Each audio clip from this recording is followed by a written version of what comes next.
Hi, it's Rob at Old Style Classics Baseball Cards and special episode for everybody today. So how y'all folks doing? It's Saturday, February 17th, 2024. Um, other than this, I'm going to show only two cards to you people today. I'm not going to open anything. I'm not going to talk about my pickups that I picked up today.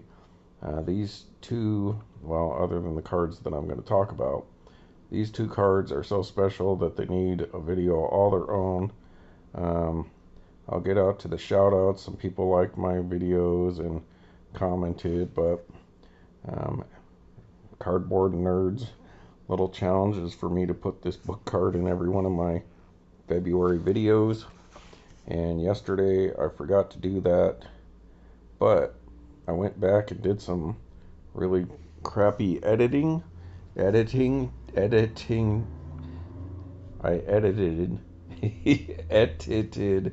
oh boy, a couple pictures, the thumbnails that I had for those videos, and I spliced them together with that book card there, and at least they're on my thumbnails for those three videos. The one from Lefty's Card Shop in Burlingame today, I did that, and then the two videos from yesterday are the ones that I forgot. Now, lefties I probably could have left alone because that was out in the field, so to speak. But the other two, I was like, ah, dag nabbit, I forgot to do that. So, at least they're in the thumbnail, so that kind of counts.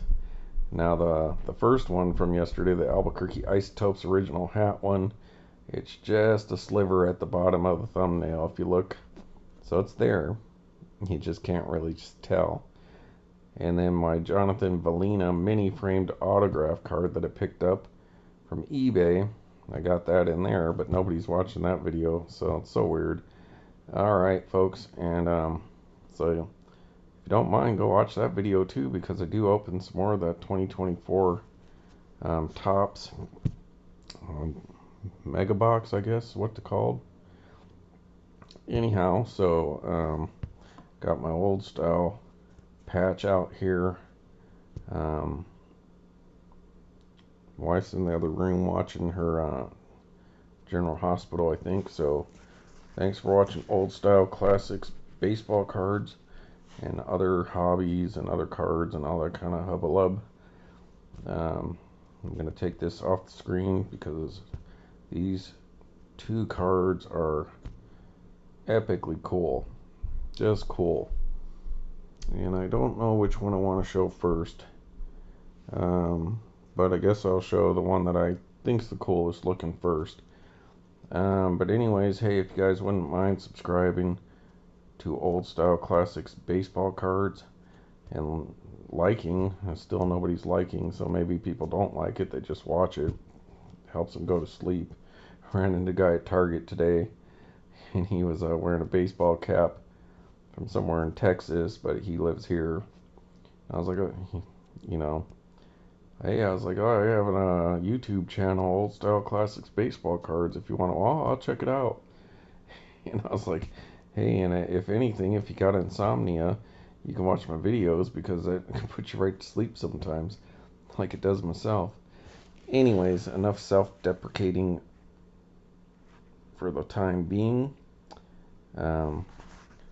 If you wouldn't mind subscribing and liking, that way these videos can get pushed out to more people who like this kind of stuff. Old Style Classics baseball cards. And leave some comments like some other people have done, like Collector's Dream today. And so we can have some interactions. But let's get to it, folks. These are definitely old style classic baseball cards. This ain't new old style classic baseball cards. These are old style classic baseball cards. So these are actually from far enough back when New Mexico became a state. So that should give you a little clue if you know your American history there. And so we'll get right to it, folks. Alright, these are from 1912. I believe it's the same company that does the T206 and 205s. and that company used to be the company that did Goodwin, and them and Allen and Ginter had combined to create that company. So I think the American Tobacco Company. But my friends, these are some of the coolest cards I ever saw. And when I saw these at the shop like a couple weeks ago, I was like, oh my god, I gotta go back. I gotta check these out. I've been looking into eBay, trying to figure out what I want. But I went in there today and I just couldn't pass it up. And that is the 1912 T207 Recruit Little Cigar cards. So there you go. That, my friends, is the one I'm going to show you first. Mostly because I'm not a Hall of Famer.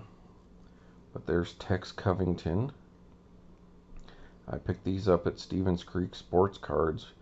So I told my wife she wanted to go up to Belmont to eat at this place, this Bear Garden hot dog place, which I had talked about last week when I went up there to the card shop.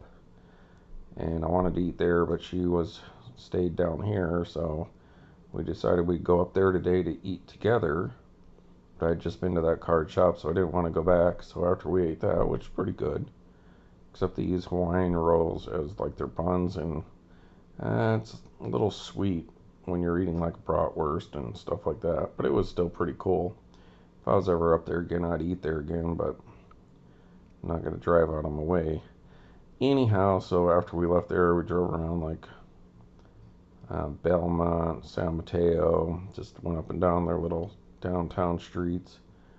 Got a Phil's coffee that she likes, and then I went to the Lefties card shop in Burlingame, and that's where I showed you the LCS video. But I had first picked these up earlier in the day. I did pick up a few things at Lefties, but we'll do another video in a while. But these cards are so cool. These are probably some of the best looking cards that I've ever seen. You know, I love Allen and Ginter, and the original T206 are nice. T205 I like, and I don't like to some degree because they're a little busy sometimes, but these cards are just epic. So this is Tex Covington, who is a pitcher. I guess because he played in Texas League, they call him Tex. You know, didn't have the greatest record or anything like that, but I liked this because he was on the Tigers. So back in the day, he would have played with Ty Cobb. So boom, this is my first. These cards are my first SGC cards that I've ever gotten. And so Stevens Creek Sports Cards there in San Jose. The 1912 Recruit Little Cigars. T207 Tex Covington. I looked up the numbers on SGC. They really should have QR codes. That would make it a lot easier. Alright, but you can look that up if you like. I'm not really a graded card person, but they do look great in SGC Tuxedo.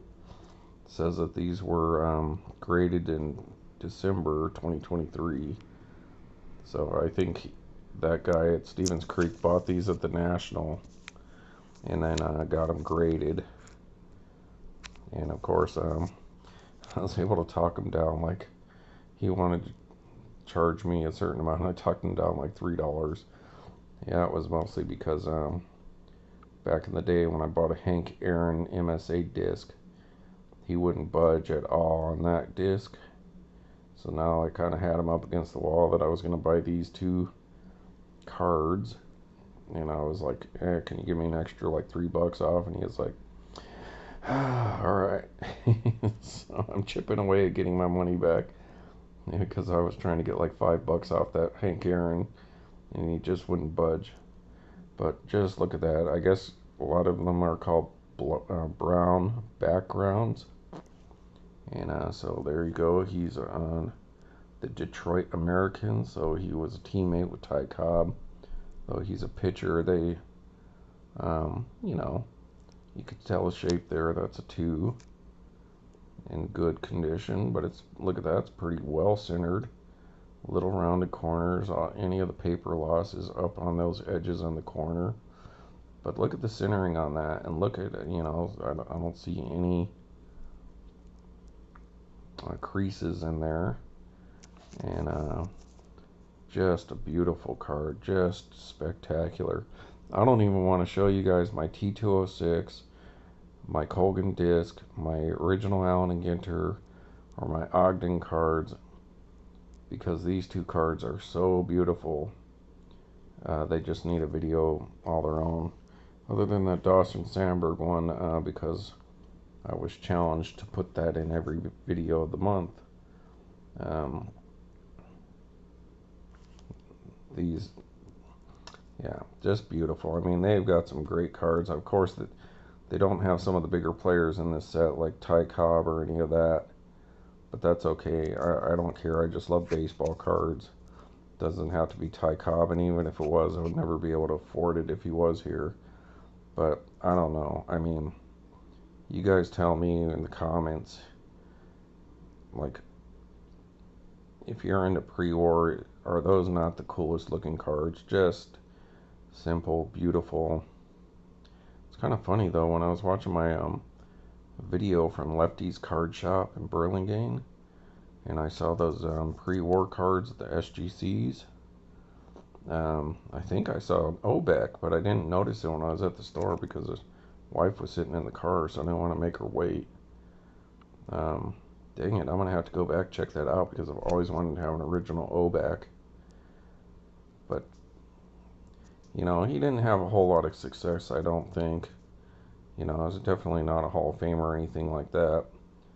But he did good. I think he was like really good fielding. You can stop that and read about him. Oh yeah, so before I move on to the next card, let me pull out my phone because I did download an image from the internet that I want to show you guys.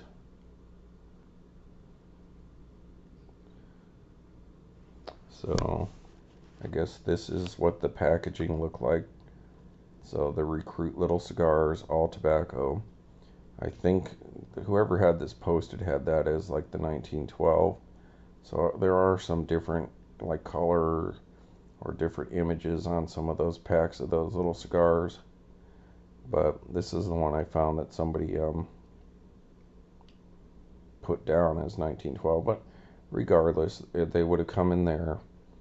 And so they don't use paper, I guess. These were all like tobacco with like tobacco rolling. They use tobacco leaf to roll, which is the difference between a cigarette and a cigar. But I think they were just about the size of regular cigarettes at the time. But usually there are like this Civil War imagery on those. So there you go. That's, I assume, what these cards would have been packed inside of. Alright, so I don't know, what do you guys think of that? I mean, of course, you know, I'd like to have the Tris speaker or one of those big guys, but that's just epically beautiful. I love that card. And you know, it's not that I'm against grading. I get it, you know, like that guarantees, or, well, hopefully that makes that authentic and not a counterfeit. But people are going to counterfeit, they'd probably choose different card to counterfeit. So I mean, I'd rather have it loose just so I could feel it and touch it and see what it's like. But that looks great in the SGC tuxedo. Yeah, sorry about my voice still, folks. And just a beautiful baseball image. What I love about these is, I mean, the simple color, he really stands out. The old style uniform. Detroit's always had a great looking uniform and logos and all that. He played with my boy Ty Cobb. I love Ty Cobb. You know, maybe it might have been slightly glued into something, but it's not all damaged. So it was able to come out there really nice. And factory number 240. First District, Pennsylvania, it looks like there. And so that's a beautiful card, and I'm stoked about that. So I hope you guys like that as much as I do, because this is why I like Allen and Ginter, Gypsy Queen, Goodwin Champions, Turkey Red, Topps 206, all that. Because when I was a kid, these are the kind of cards I wish I could have had. Were these really old tobacco cards and stuff like that, turn of the century. Because I'm just fascinated with, I guess, the dead ball era. Of course, Babe Ruth and all that, you know. But I just, that's how cards were. That's where they started, you know, not this particular set, but, you know, I like it when dudes wear the pants like baseball players, you know, either with stirrups or, you know, instead of these baggy pants they're wearing down around their ankles and stuff like that. Just a huge fan. Alright folks, so I hope you enjoy that card. It didn't matter to me if it was the worst player in baseball or the best player in baseball. Just to have one of these, when the minute I saw them, I was like, I gotta have one of those. So now I got one. They did have another Detroit player, but he was an SGC, and I think it was a little higher, like a 3 or something, but it just didn't look as good in the SGC. But I would have rather had him because it wasn't a pitcher. But this one really presented well, looks great, centered well, and it goes along better with the other card that I picked up. Now, I like Detroit's uniforms and Ty Cobb and all that stuff, but you all know I'm a Cubs fan. So, of course, I had to pick the Cubs one up. The players on here, you know, are just kind of base players, except for the main, well, not the card guy, but you'll see what I'm talking about. So what I got was a 1912 T202 Hassan cigarettes, number 17. Chance beats out a hit, McIntyre and Archer. So the Hassan triple fold. Alright, so sorry they're in this plastic SGC thing, but looks to me like that's going to come in pretty clear. My camera does usually pretty good when it if I can read it from here with my glasses on, that should come in pretty good on the video later. So that's nice. That's a factory, I don't know what that says, 649 New York, whatever, 137 or First District New York. So there you go. So it's talking about Frank Chance there. He's the in action middle photo kind of card. Now these would have been folded over and put in the packs of the Hassan cigarettes.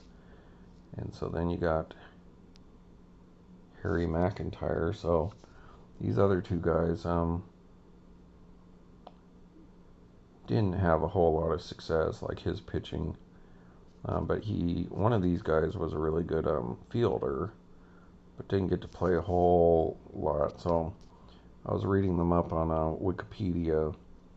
So like these, neither these two dudes or this guy over here are Hall of Famers, but we all know Frank Chance is a Hall of Famer and one of the best winning percentages as a manager. So he played and managed the Cubs, and but he died really young, like at 47 years old. He was about to be the White Sox manager, and then got sick and died. It was whether he had a long-term illness or he died of heart congestion, or you know, something to do with asthma that he'd always suffered with. And then James P. Archer there.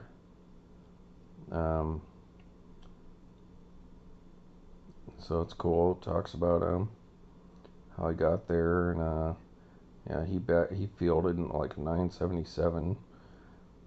So that's a really high fielding percentage. But though Frank Chance from Tinkers Evers to Chance, so first baseman for the Chicago Cubs. And there you go, folks. It's a beautiful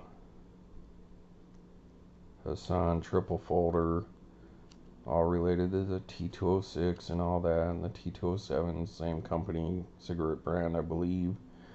So these two images would have been folded over, covering this up, and that would have been put in the cigarettes. So anyways, this is SGC 1912 T202 Hassan cigarettes, number 17, Chance beats out a hit, McIntyre and Archer.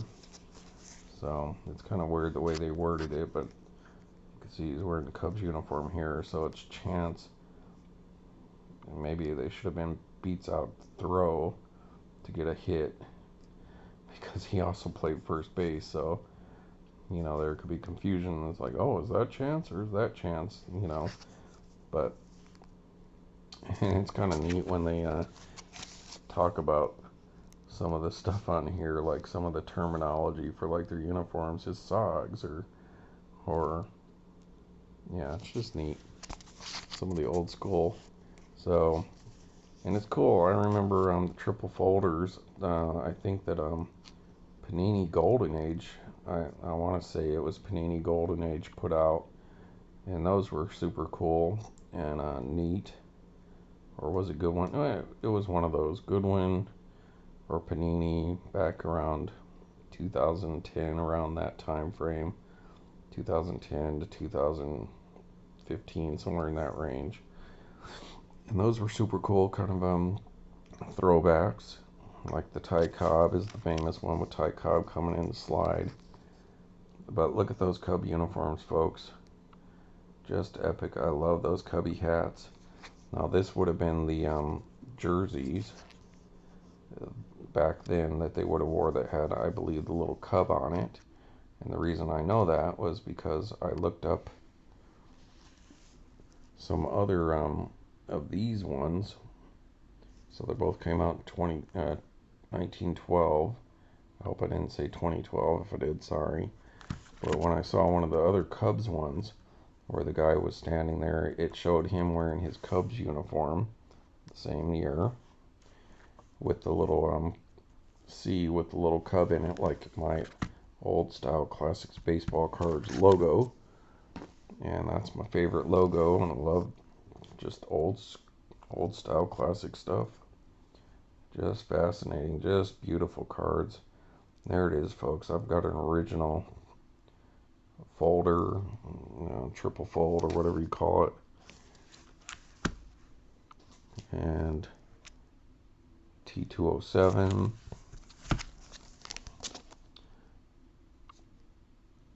T202. I have a T206. I don't have a T205, so I guess that'll be in the cards. Get it?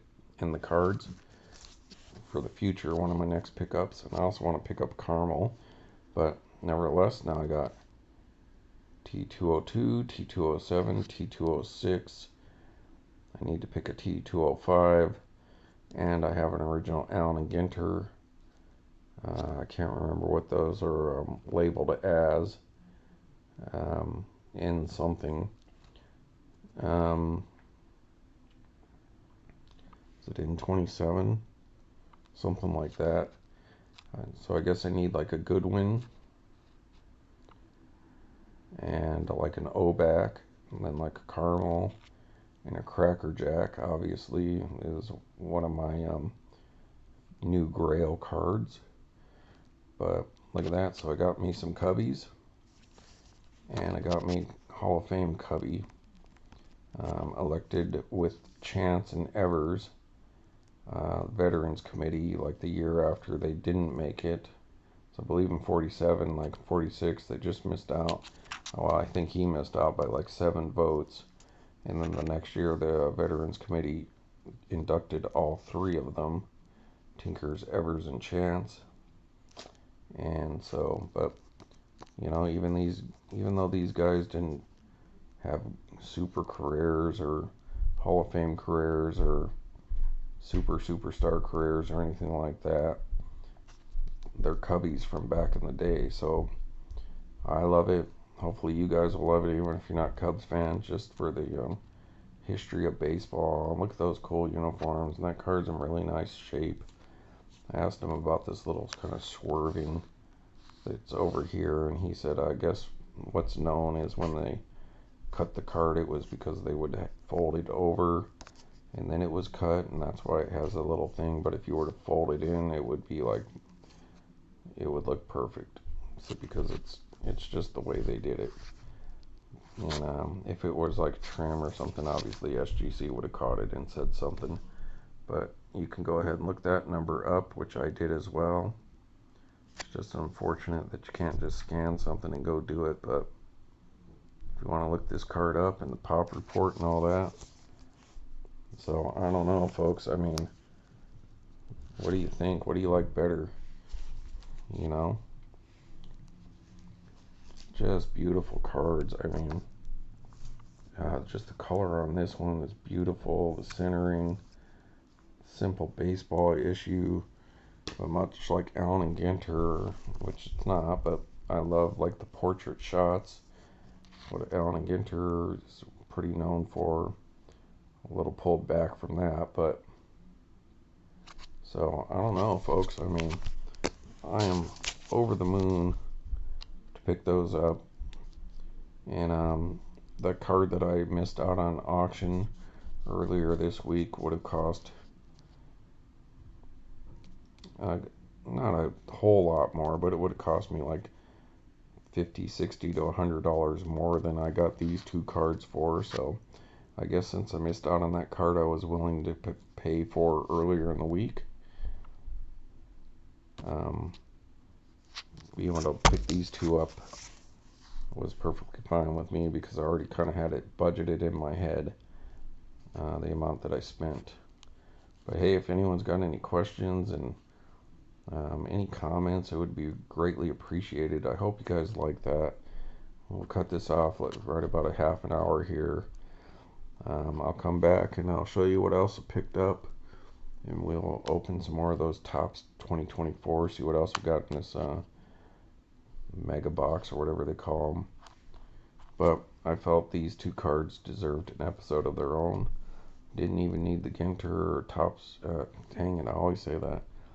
Didn't need the Ginter or the T206 to even make an appearance. So I'll do a video down the road where I do all these pre-war ones together. But for now, love my Cubbies, old school Cubbies. And since I grew up in New Mexico, it's kind of neat. New Mexico became a state in 1912, and so did Arizona. And so that's just neat, kind of connection for me. 2.5, good plus. There's really nothing wrong with that card. I don't know why they just grade them that way, but it's got the proper patina for a card that's 112 years old. Alright, folks, so please leave a comment for old style classics baseball cards. Tell me what you think, and I'll do another video and come back later tonight. Thanks for watching.